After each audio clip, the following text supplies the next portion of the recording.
Next thing that I want is I want to display all of the authors right here inside the book list index page. So for that, the one change that we have to do is inside the view, if we go to the book index, I already added some of the commented code. So you can remove the comments here and in the header as well.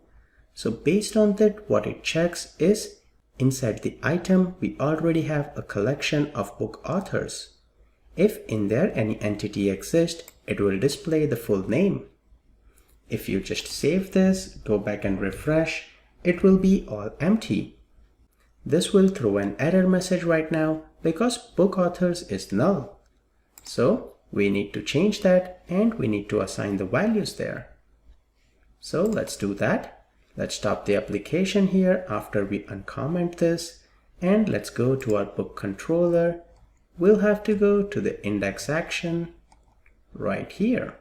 So right now we are using .include. Let me comment the include for now and uncomment what we did with explicit loading. Here we were loading the publisher.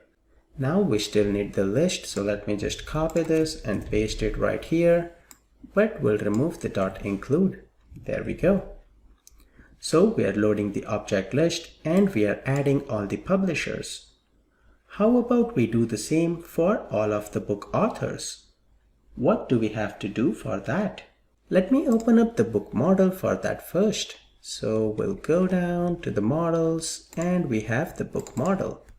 So inside book, we can populate the book authors. So let's do that using explicit loading. Now the difference between book author and publisher is that if you see publisher was a single object, book author is a collection.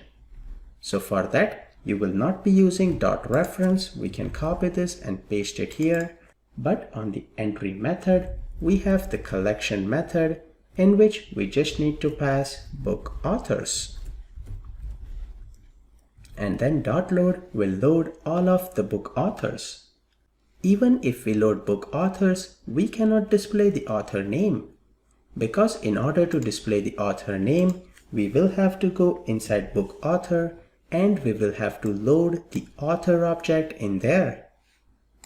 So for that, what we'll have to do is right here, we will have to have a for each loop and we'll say variable book auth in obj.bookAuthors.